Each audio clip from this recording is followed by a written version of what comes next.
Las mañaneras, famosas en México, son las conferencias que cada día Andrés Manuel López Obrador realiza durante no menos de 2 horas. Esta comunicación con sus electores y los ataques a la prensa y a los opositores son una buena muestra del estilo de un presidente cuya labor, triunfo electoral y popularidad no se pueden explicar sin mirar el pasado del país.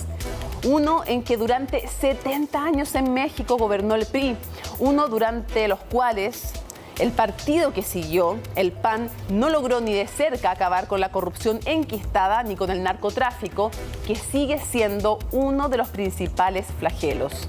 AMLO le habla a ese pueblo que vive en un 42% en la pobreza, a ese que pocos y poco escuchaban. Pero se hacen realidad las promesas, no necesariamente, y no es culpa solo de la pandemia, durante la cual se perdieron casi 2 millones de puestos de trabajo. Según el Instituto de Estudios sobre Desigualdad, los de menos recursos no reciben mucho más apoyo que los de más recursos. Un 37%, por ejemplo, de los hogares más pobres obtuvo beneficios de programas sociales, mientras que en los hogares del decil más rico, un 22%. Los desafíos para México son gigantes: desigualdad, pobreza, crecimiento, reformas democráticas. La oposición hoy parece un tanto pasmada y fragmentada en pedazos que se juntan más por sus diferencias con el gobernante partido Morena. Y ya lo sabemos, para ser alternativa no basta con el verbo oponer, hay que saber conjugar sobre todo el verbo proponer. Comienza Conexión Global.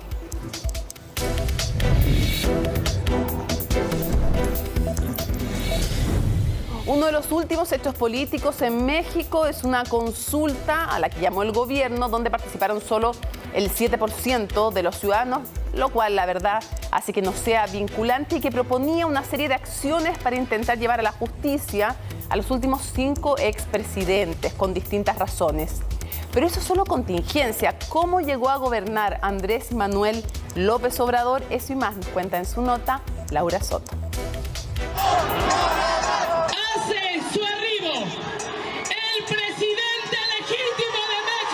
Era 2006 y Andrés Manuel López Obrador se negaba a reconocer su derrota en las presidenciales frente a Felipe Calderón. Al diablo con sus instituciones. El historial de fraudes electorales en México llevaron al izquierdista a autoproclamarse presidente fuera del marco legal ante miles de simpatizantes.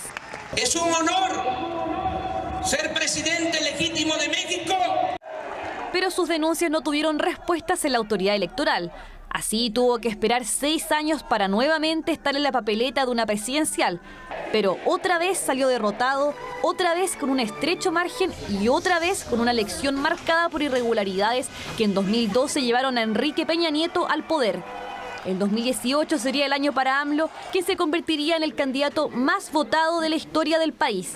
Protesto guardar y hacer guardar la Constitución política. Nuevos aires se respiraban en México tras el monopolio político que por décadas tuvieron el PRI y el PAN, los partidos más antiguos del país. Con López Obrador, por primera vez se instalaba la izquierda en el poder y las expectativas en la población eran altas. Esperamos que realmente ese régimen de 30 años que han reprimido tanto al pueblo, que ha habido asesinatos, secuestros, robos, venta de la patria, que cambie un poco. Pero casi 3 años después, las cosas no han cambiado mucho en la nación norteamericana. Abrazos, no balazos.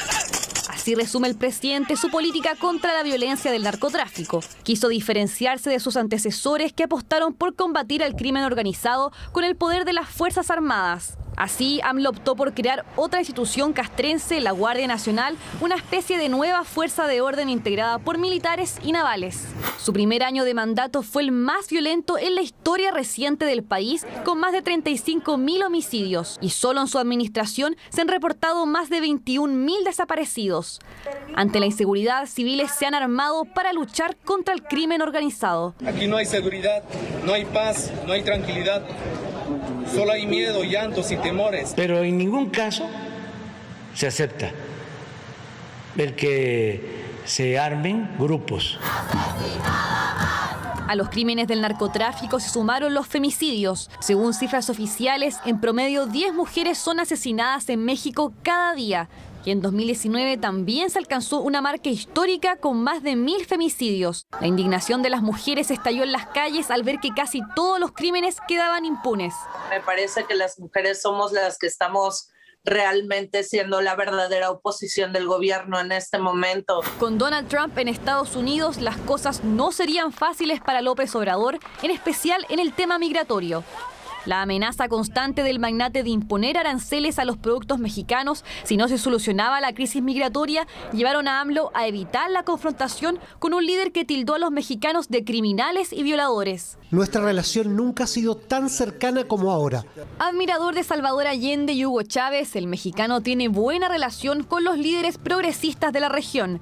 Fue el primero en acoger a Evo Morales tras el golpe de Estado en Bolivia y se negó a condenar la represión cubana tras las últimas protestas en la isla. Incluso emplazó a Biden a terminar con el bloqueo y propuso crear una alternativa a la OEA. Su estrategia ante la pandemia hasta el día de hoy es cuestionada. México es uno de los países más golpeados por el virus, con más de 240.000 muertos, y muchos responsabilizan al mandatario por no tomarle el peso a la emergencia. No dejen de salir. Todavía estamos en la primera fase. Yo les voy a decir cuándo no salga. Frase igual de polémica que su idea de llevar a juicio a los 5 ex jefes de Estado que lo antecedieron. Para esto hizo una consulta ciudadana el domingo pasado que fue un fracaso. Tuvo una participación del 7%. En marzo viene otra consulta y van a participar muchos más ciudadanos, porque se le va a preguntar a la gente si quieren que continúe el presidente o que renuncie. Es el particular estilo de Andrés Manuel López Obrador, el líder que decidió vender el avión presidencial para viajar en vuelos comerciales por el país. Muestra de austeridad que para muchos no es suficiente para terminar con los males que afectan a una de las naciones más corruptas y violentas del mundo. Es imposible hablar de México sin hablar del PRI, este partido que se hizo casi parte esencial del Estado mexicano, que fue creado en 1929, fundado entonces, refundado después, y que sin interrupciones desde 1930 hasta el 2000 rigió en México. Fueron 7 décadas del PRI. Pero atrás mío tenemos a los últimos 5 presidentes antes de AMLO. ¿Por qué a los últimos 5? ¿Por qué a ellos? Porque era sobre esos 5 expresidentes a los que invitaba de alguna manera entonces Andrés Manuel López Obrador a esta consulta. Preguntaba si la gente quería o no, de alguna manera, juzgar. No se podía juzgar vía la consulta, pero sí, decía él, iniciar algunos actos para finalmente desembocar en el impulso de un proceso en el cual se les llevara a la justicia. Y el primero entonces a los cuales apunta AMLO es, ahí lo tenemos, Carlos Salinas de Gortari, 1988-1994 del PRI, evidentemente. Hablaba de haber beneficiado a cercanos, a allegados sin licitaciones públicas. Después nos pasamos al segundo apuntado, Ernesto Zedillo, del 94 al 2000, también del PRI, a quien se le acusaba de convertir deudas privadas, en deudas públicas, en el caso del Fondo Bancario de Protección del Ahorro. Un año muy importante porque el 2000 es cuando vence Vicente Fox y se acaba el reinado de alguna manera de 70 años del PRI, llega al Partido de Acción Nacional, el PAN, al poder. Y entonces, ¿cuál es la acusación que le hacía Manuel Andrés López Obrador y que le hacen otros también? Que favoreció a su sucesor en la elección, una elección que ha calificado AMLO de fraudulenta y que lo hizo acampar además ahí en el Zócalo de México. Vicente Fox entonces del 2000 al 2006 y luego del 2006 al 2012 Felipe Calderón. Entonces, ¿y qué es lo que dice respecto a Felipe Calderón? De las cosas que lo acusaba AMLO es de su guerra contra el narco y que definitivamente esta guerra llevó a elevar los niveles de violencia y convirtió, son palabras de AMLO, al país en cementerio. Finalmente, entonces, después del 2012 viene el retorno del PRI. El Partido entonces Revolucionario Institucional vuelve solo por 6 años, del 2012 al 2018, con Enrique Peña Nieto, que es de público conocimiento, que durante su mandato hubo varios casos de él y de su entonces esposa de corrupción que se hicieron públicos entonces durante ese periodo. Aquello entonces requería esta consulta de un 40% de participación, que no lo logró, llegó apenas a un 7% para ser válida y vinculante. Ahora, ¿cómo iba a ser vinculante? No se sabe, porque evidentemente no se le podía dar una orden de juzgamiento a los tribunales. 5 entonces presidentes que revisamos en la previa de Andrés Manuel López Obrador.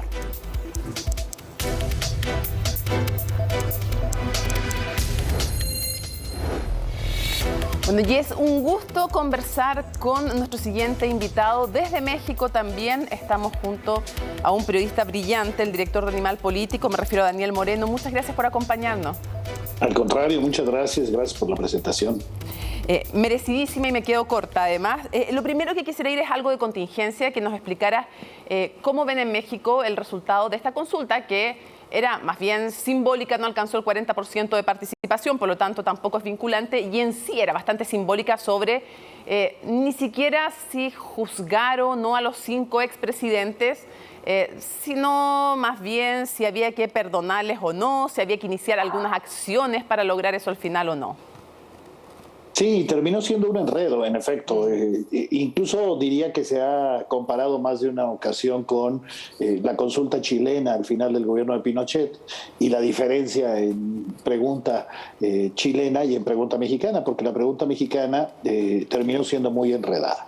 La consulta se convocó originalmente por este interés del presidente de ver si tenía respaldo social a la idea, pues, de enjuiciar a los expresidentes de la República, particularmente, digamos, a los últimos 5. Hay uno más vivo, pero ese no fue incluido. Ha habido todo un discurso enredado al respecto, porque el presidente López Obrador ha sostenido públicamente que él prefiere dar un borrón y cuenta nueva y no revisar el pasado.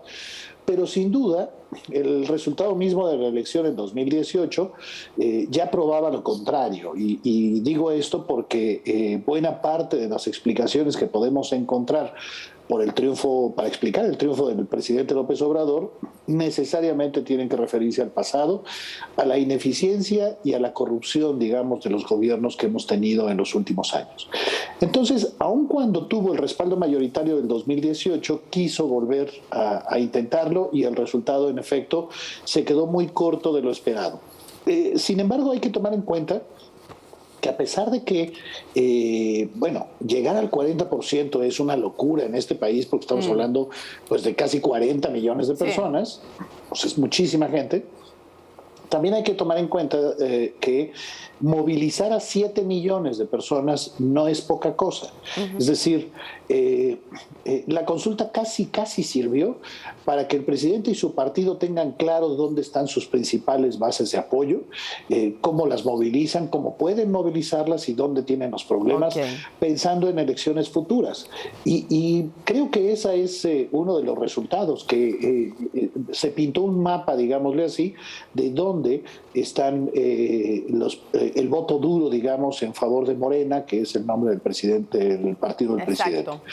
Pero en efecto, no tiene más que un simbolismo y un sentido político. Ahora, saliendo de esa contingencia, quisiera preguntarte por otra, que es este anuncio del presidente de demandar a compañías norteamericanas por facilitar el tráfico de armas. Y también ha hecho otro punto recientemente que tiene que ver con reconfigurar la política latinoamericana y sigue antagonizando de alguna manera con la OEA. ¿Cómo ves tú esos dos temas? Bueno, el primero lo veo sin duda como un acierto. Diría incluso que en México ha sido muy bien recibido esto. Es decir, sabemos que las posibilidades de que funcione, de que proceda la demanda, son verdaderamente mínimas, si no es que nulas. Pero era importante que un gobierno, en este caso el gobierno mexicano, salga públicamente a reclamar algo que en los últimos 20 años en la historia de México ha sido muy importante.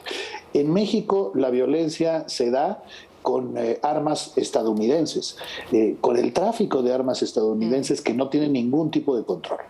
Ya otros presidentes anteriores habían hecho también actos simbólicos exigiéndole a Estados Unidos una rectificación al respecto, pero por supuesto sin resultados. Todos sabemos que el tema de las armas en Estados Unidos es complejísimo y impedir la venta libre, sobre todo de armas de asalto, bueno, es algo que debatir en Estados Unidos resulta casi imposible.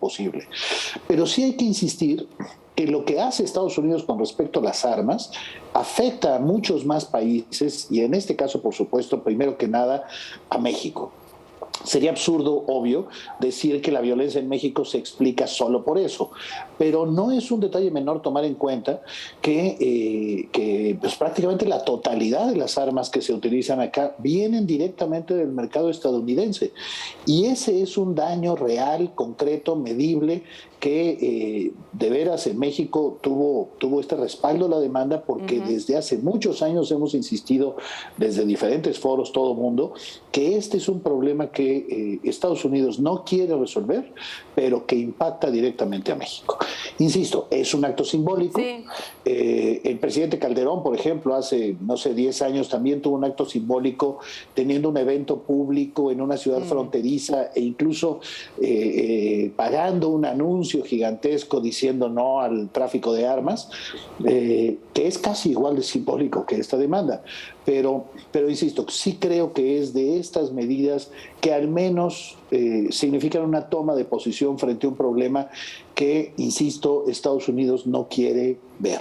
Daniel, quisiera preguntarte justamente por hechos, resultados. Si hubiera que evaluar el mandato de AMLO, ¿cuál es tu evaluación?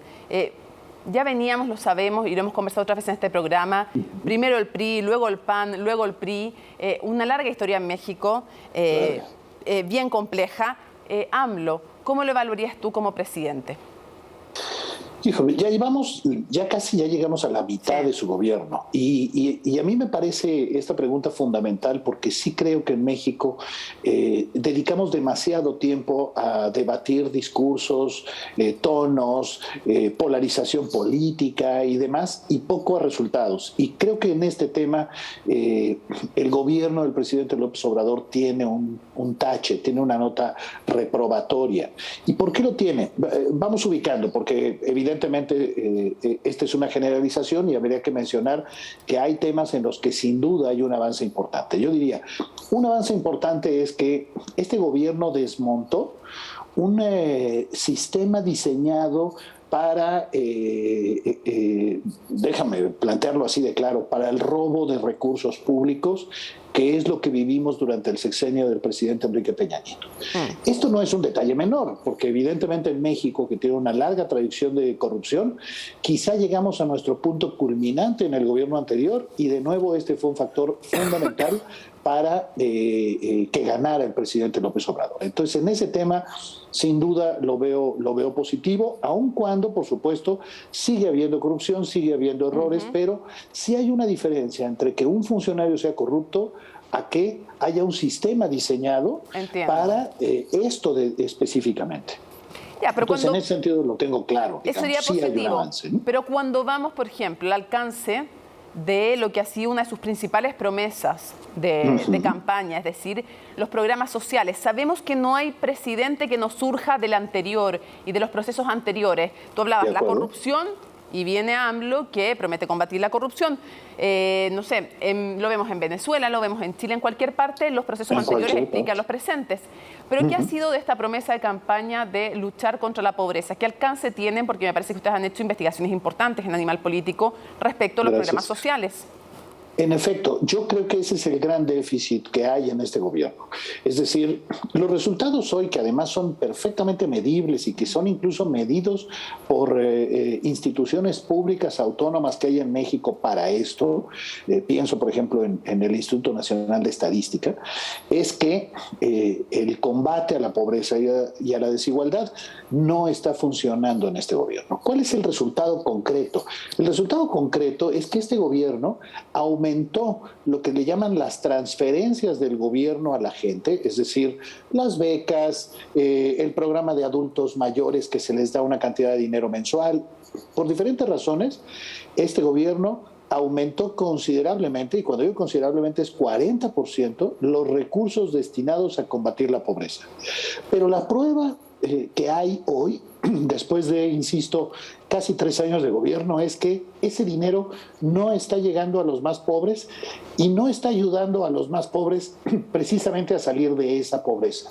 Se da la paradoja de que en la última medición que se presentó se prueba que quienes más beneficios están obteniendo de esta transferencia de recursos son la gente que tiene más dinero, es decir, las clases medias y altas.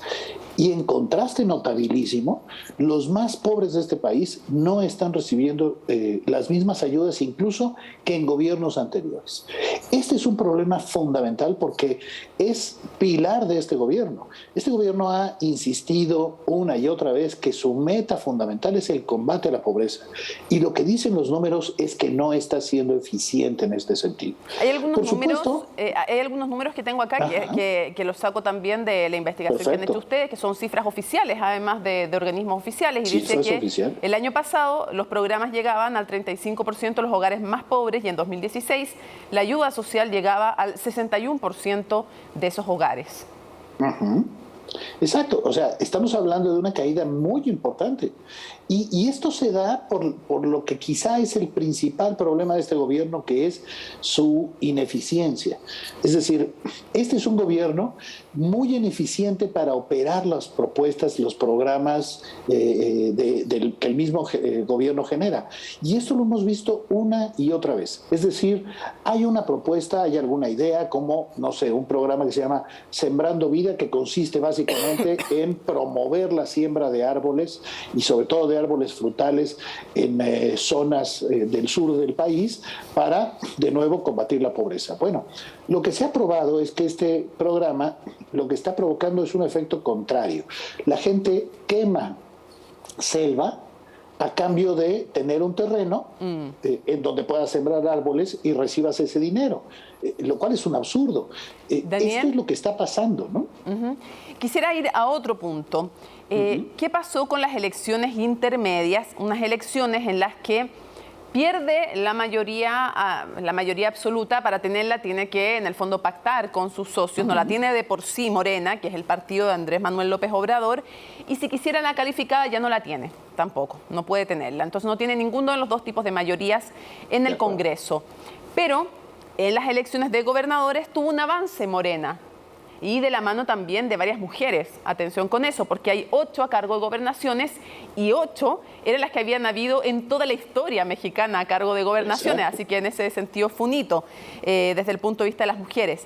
Ahora, quisiera preguntarte, ¿cómo se entiende esta paradoja que en las parlamentarias pierda la mayoría cualificada y necesite de los aliados para tener la mayoría absoluta y que avance Morena en los gobiernos locales? Quisiera preguntarte cómo se entiende esa paradoja y el contexto, además, de violencia con decenas de candidatos asesinados en que se dieron las elecciones.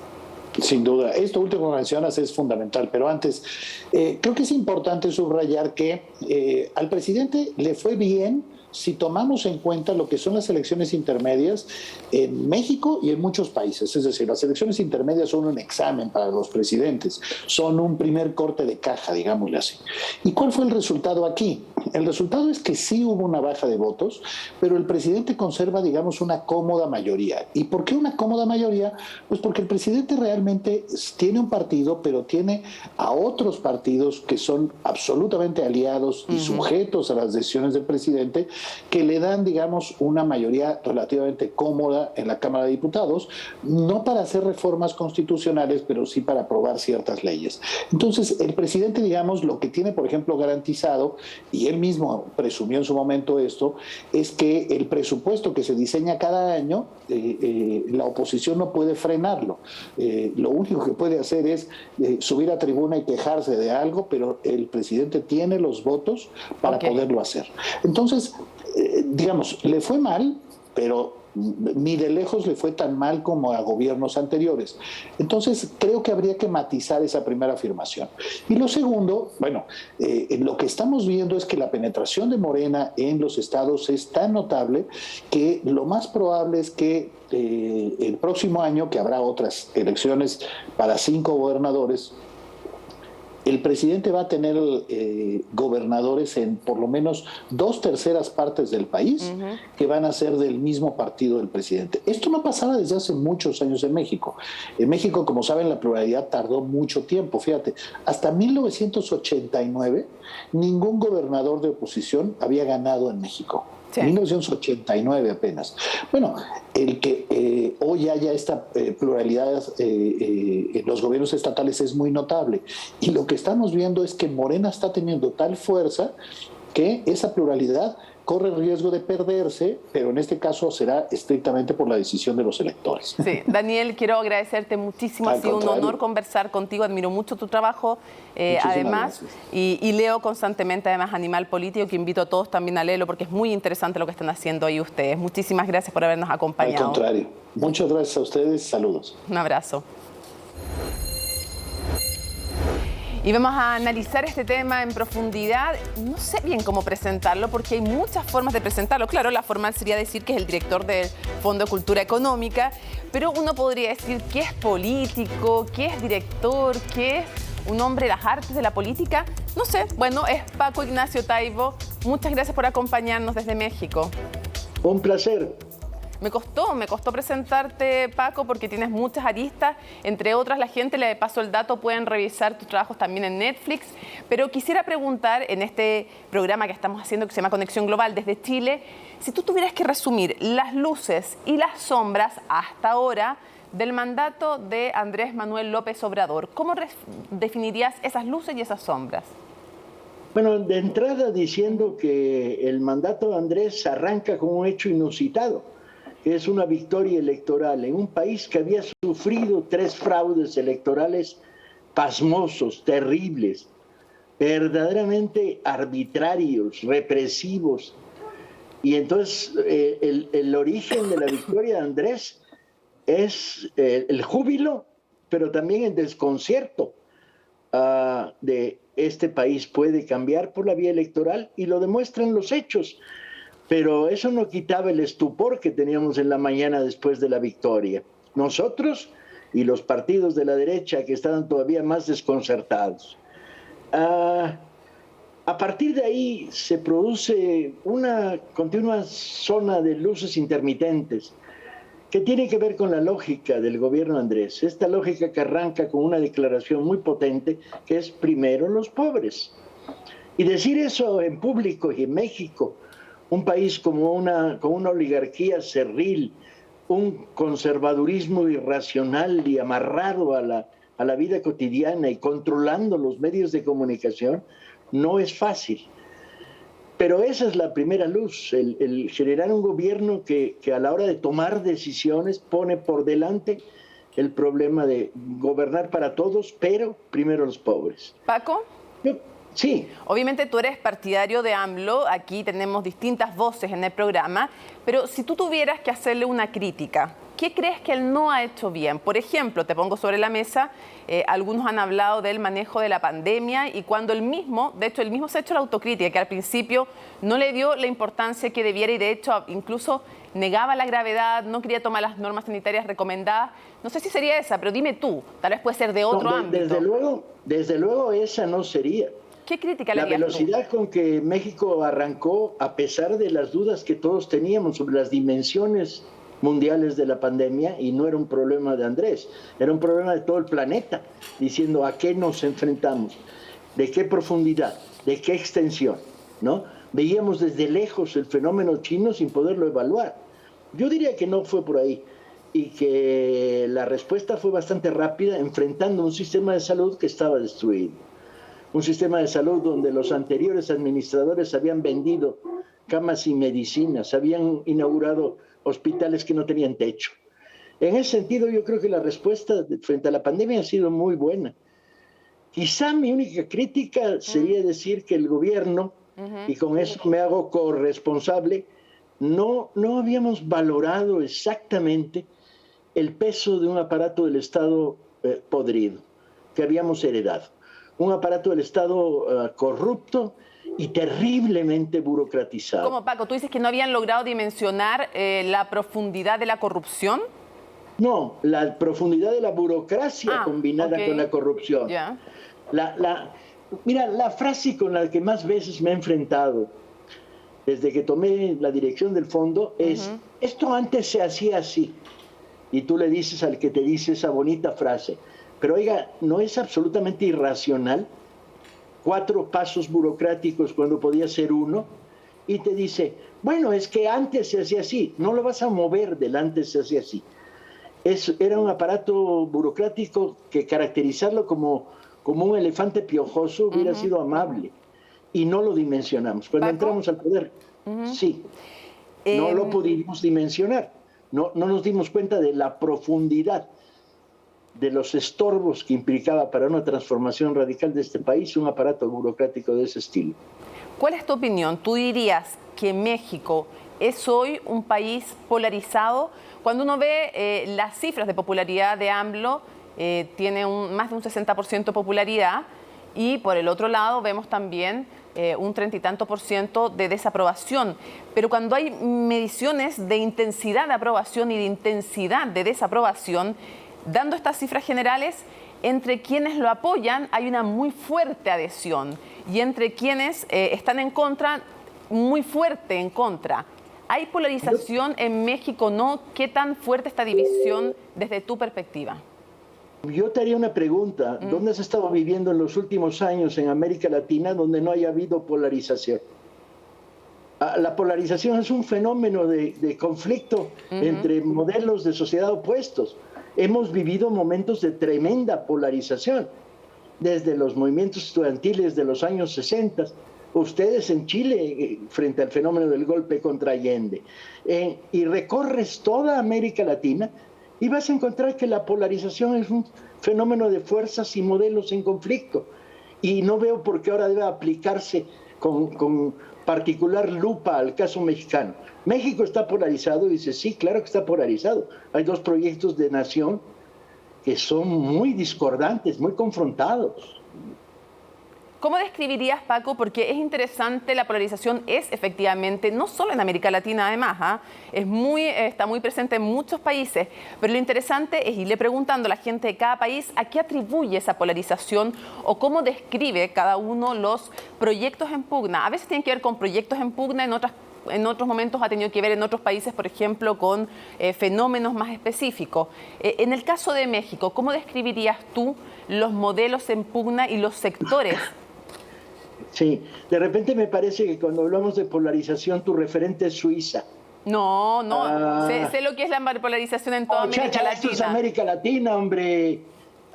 Cuando de repente tienes toda la estructura mediática, el 90% de la estructura mediática, prensa, radio y televisión, enconadamente confrontando al gobierno de López Obrador, con un porcentaje altísimo de fake news y de calumnias y de mentiras. Y te lo digo a partir de haberlo vivido, desde el trabajo que hago en una editorial, ¿sí? Quizás sea la editorial más grande estatal de América Latina y por tiene lejos, un peso, pero no es para tanto. Por lejos la más grande. Los odios no son para tanto, son odios apaches, hija mía. Entonces, ¿cómo describiría el escenario dual? Pues es que está en todos lados. Tú dices salud, preponderancia de la salud pública global para todos, o protección de la salud privada, favoreciendo la incrustación de empresas privadas en hospitales que tengan el espacio que tienen porque no hay cobertura suficiente. Dices minería. Bueno, pregúntate cómo es demonios que se ha cedido un tercio del territorio nacional a concesiones mineras que no han aportado nada. Pregúntate por qué en los últimos años de este país se sacó más plata, ¿sí?, que en la era de la conquista, ¿sí? ¿Y qué recibió la nación de este sacadero de oro y plata? Nada. Paco, sí, quisiera preguntarte por otro de los temas que son súper relevantes en México. Me gustaría saber tu opinión respecto de el narco. Quiero saber cómo ves tú el desafío, porque este es un programa que lo van a ver los chilenos y también gente de otros países, y no necesariamente llevan al dedillo lo que está pasando y cómo evoluciona el poder de los narcos y cómo van cambiando las formas en que corrompen y cómo van cambiando, cómo se articulan y desarticulan bandas.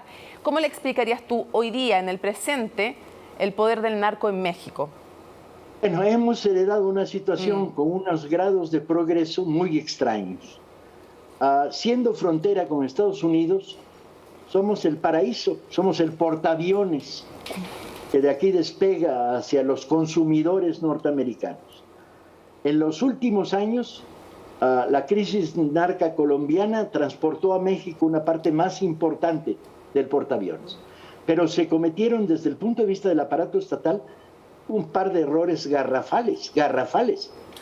El primero era combatir el narco como si fuera delincuencia tradicional.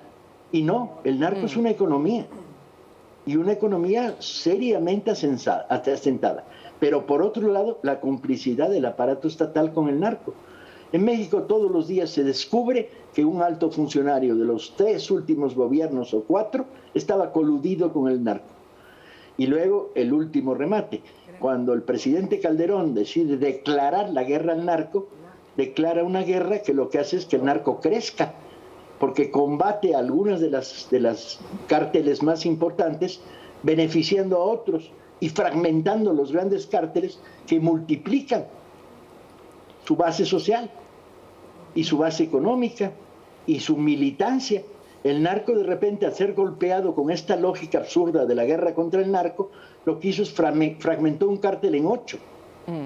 Y estos 8 crecieron en términos de presencia, implantación en la sociedad, complicidades, ¿sí? Entonces, venimos arrastrándolo desde hace muchos años y va a ser muy difícil erradicarlo.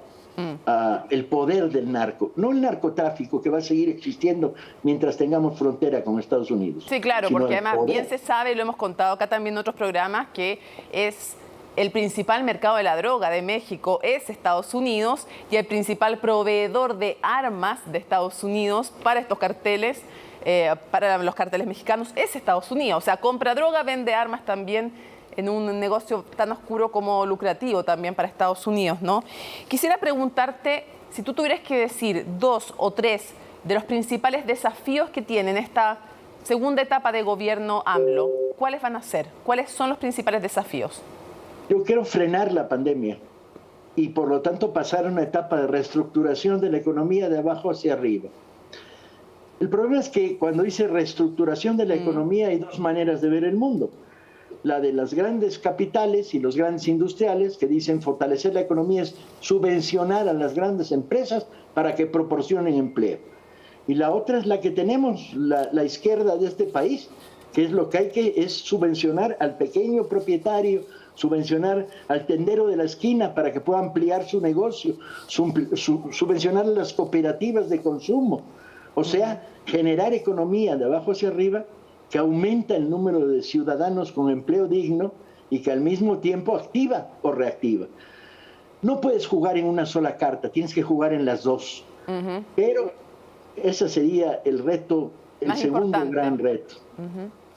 Paco, para cerrar, el próximo año hay una consulta revocatoria para el 2022 del mandato de Andrés Manuel López Obrador. No quisiera preguntarte qué quieres que ocurra, porque tú eres partidario de él, sino qué crees que va a ocurrir. Y imagínate que fracasa esa consulta revocatoria. ¿Quiénes son los liderazgos que van a venir después de AMLO? Porque conocemos mucho a AMLO acá, pero ¿quiénes más son los liderazgos futuros? Por ejemplo, en las recientes elecciones vimos muchas mujeres en el partido Morena que tomaron gobernaciones y tomaron posiciones de liderazgo. Entonces quisiera preguntarte para cerrar esas 2 cosas. ¿Qué crees que va a pasar con la consulta revocatoria y cuáles son los liderazgos del futuro de Morena? Ok, a la primera pregunta un prólogo, que es, tomemos en cuenta que la propuesta de que hubiera una consulta revocatoria de mandato la hizo el propio Andrés Manuel. Ojo, no viene de la oposición, viene de él mismo, lo cual me parece coherente, ¿sí? Y lo segundo es, ¿qué creo que suceda? Vamos a ganar. No tengo ninguna duda. Y la tercera es los nuevos liderazgos. Sí. Mira, yo tenía una bola para anticipar el futuro, una bola de este tamaño, pero fui a jugar bowling y se la llevó el carajo, entonces mi capacidad para prever futuro cada vez es más corta. Yo pensaba que me ibas a decir que algunas mujeres, porque varios están apostando a que hay mujeres que están surgiendo como nuevos liderazgos del partido. Posiblemente. O posiblemente. Bueno, quiero que se me jodió la bola de auscultar futuro. En fin. Lo único que tengo claro es que vamos a ganar la consulta de revocación. Claro, hay que explicarle a la gente que requiere a lo menos de un 40% de participación para llegar a ser válida primero y después hay que ganarla dentro de ese porcentaje que se exige después de las reformas constitucionales del 2014 que posibilitaron estas consultas. Paco Ignacio Taibo, muchísimas gracias por habernos acompañado desde México. Un verdadero placer porque me gusta hablar en latinoamericano. Sí, pues. Muchas gracias. Ya nos estaremos viendo en el futuro. Bueno, viendo virtualmente, se entiende, ¿no? ¿Se entiende? Muchas gracias. Un abrazo. Hasta luego. Vamos entonces a la pausa en Conexión Global. Al regreso vamos a estar con un panel de analistas profundizando en el momento político y económico que vive México y el futuro que los espera. Pausa.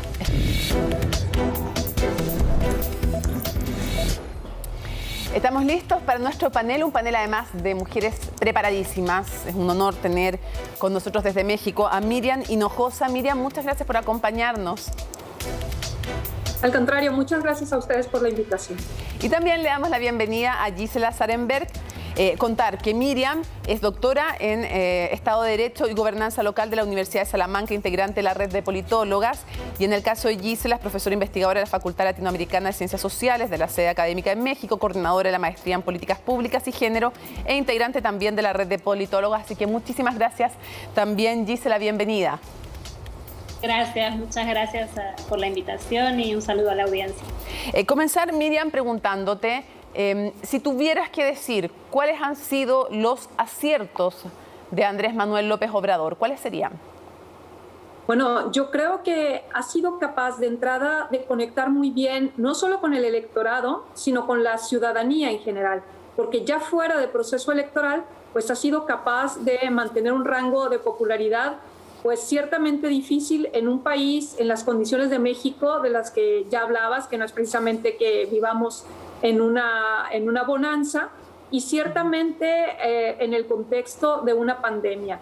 Y creo que a pesar de eso, en los años que lleva en el gobierno, no ha sufrido un desgaste que le haga caer en popularidad. Y esto de lo que nos habla es de una capacidad enorme de conectar con la ciudadanía.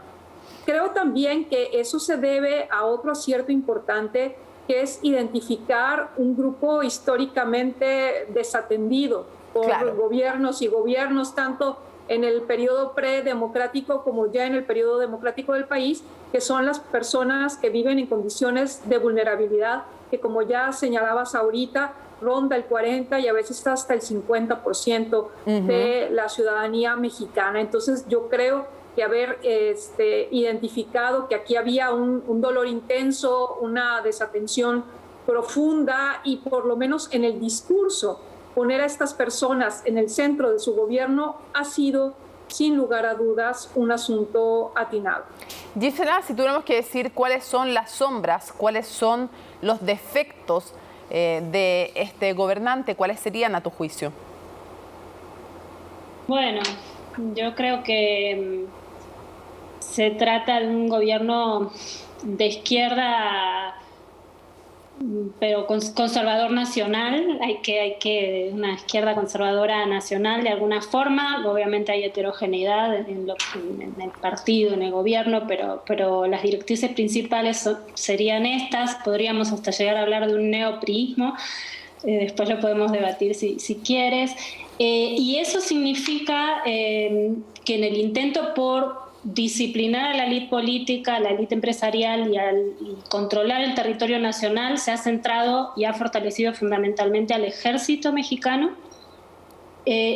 Y por otro lado, como segundo punto, ha conformado una estructura cuasi paralela, estatal, para la distribución de programas sociales, que son, curiosamente, programas sociales que entregan cash, entregan dinero. O sea que paradójicamente podríamos denominarlos un poco neoliberales, porque es un atributo fundamental, ¿no? De este tipo de programas. Y finalmente una exacerbación enorme de la polarización, y ahí esto es tanto obra del gobierno como de la oposición. Ahí hay que repartir a cada quien lo que le corresponde, y esto genera una espiral constante de cierta irracionalidad en la opinión pública, en el debate público, en donde cuestiones importantes terminan licuándose porque todos los días, hay que decir que este es un presidente que todos los días se levanta temprano en la mañana y da una conferencia denominada mañanera. Y entonces esto es todos los días, esta polarización es constante. Ahora, si tuviéramos que hablar de la economía, el impacto económico, Miriam, ¿cuál sería tu juicio a la política económica del gobierno? Porque algunas proyecciones hablan de un crecimiento del 5% para el 2021 y 2,5% para el 2022. Algunas de las proyecciones, que es menos de lo que se esperaría con una tasa de comparación tan baja como es el 2020, con el decrecimiento que hubo producto de la pandemia. Y hay dos visiones contrapuestas. Los partidarios de AMLO dicen que casi que vino a salvar el país y que fue la pandemia lo que echó a perder el crecimiento. Y los detractores y otros observadores sostienen no, ya venía al borde de la recesión México antes de la pandemia, ya había problemas económicos agudizados por el gobierno y no solamente heredados. ¿Qué piensas tú?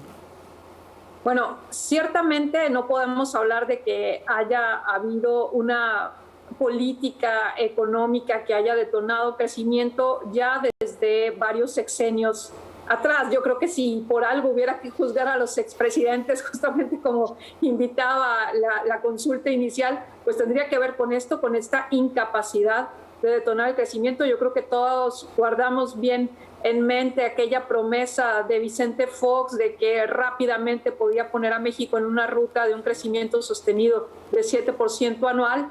Y pues la realidad fue explotándonos cada vez en la cara y dándonos cuenta que efectivamente esto no era posible.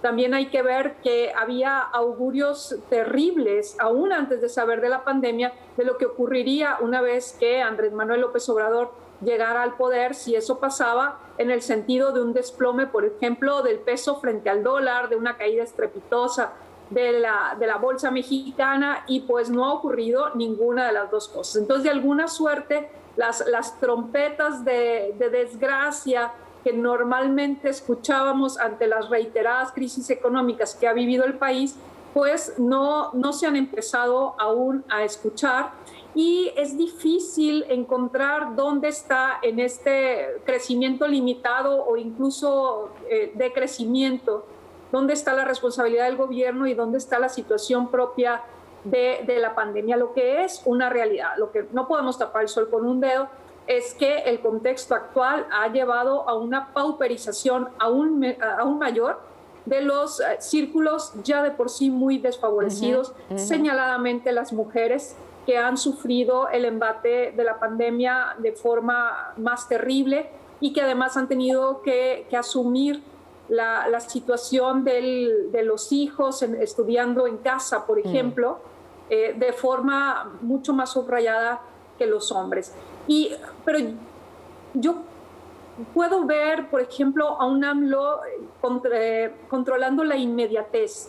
Me preocupa los años por venir. Me preocupa, por ejemplo, lo que está pasando con una infancia que no está pudiendo volver a las aulas y que la solución que se está brindando es francamente una solución de los años 70, que es poner contenidos educativos en la televisión sin ninguna garantía de por medio de que los niños efectivamente estén aprovechando esos contenidos. Entonces, digamos que la proyección sería bastante terrorífica, aunque aún no la veamos. Gisela, ¿dónde está la oposición? ¿Qué pasa con el PAN, con el Partido Acción Nacional? ¿Qué pasa con el PRI?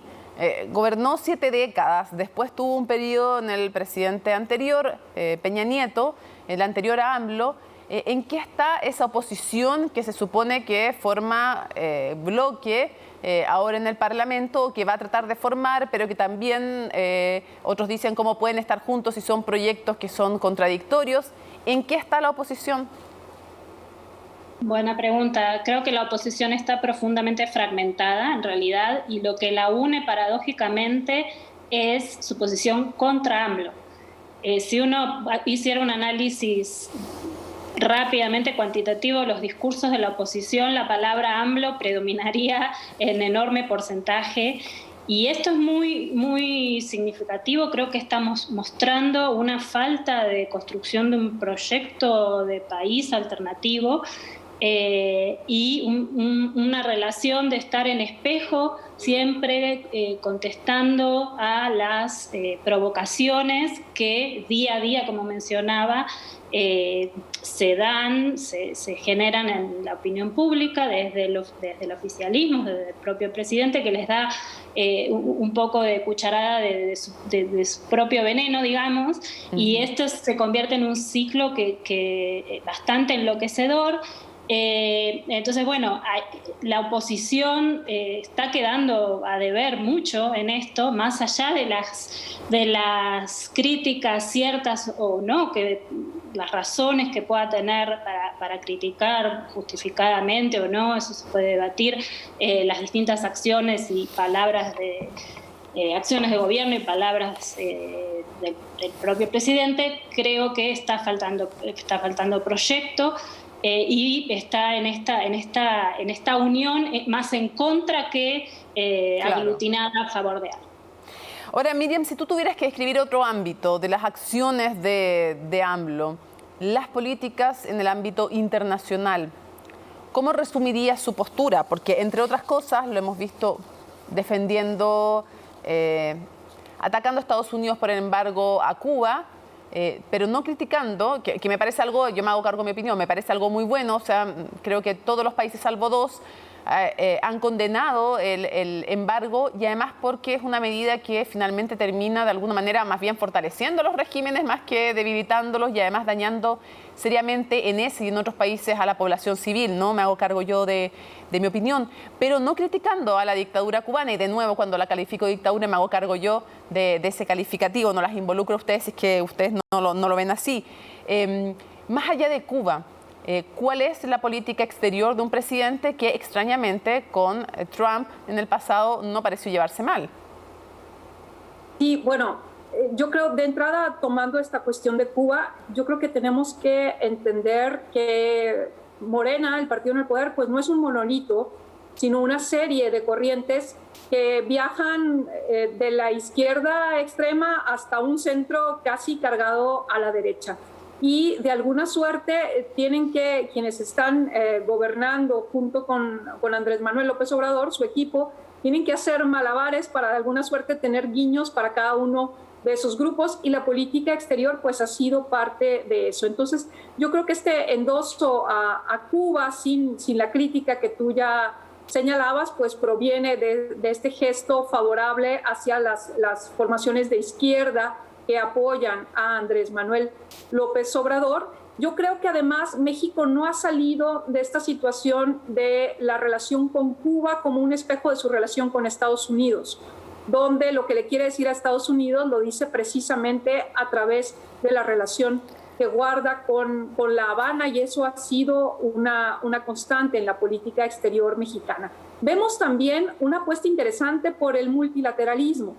Cuando, por ejemplo, hay esta propuesta para que haya vacunas a precios accesibles para todos los países, para que no haya un acaparamiento de parte de las grandes potencias, vemos un activismo y una apuesta por el multilateralismo. Y es que tenemos que decir que dentro del equipo de Andrés Manuel López Obrador, quizá una de las personas que más brillan es ciertamente quien ocupa la Cancillería, que es Marcelo Ebrard, y que yo creo que ha venido haciendo un muy buen trabajo. Dicho lo anterior, yo creo que trae una deuda importante en todo lo que toca a los temas ambientales y de sostenibilidad, donde hay una apuesta más por las soluciones energéticas del pasado que un mirar hacia el futuro y ver cómo vamos a cumplir, por ejemplo, con los compromisos de la Agenda 2030 de las Naciones Unidas. Quiero agradecerles muchísimo, Miriam, Gisela, por habernos acompañado en Conexión Global, viendo y analizando el momento político y económico, además, de México. Muchísimas gracias a ambas por haber estado con nosotros desde México. Al contrario. Al contrario también. Muchas gracias a ti. Un abrazo. Un abrazo. Bueno, termina Conexión Global. Hemos aprovechado de mirar México. sus procesos, su historia y también su futuro en este nuevo Conexión Global. Nos vemos el próximo miércoles.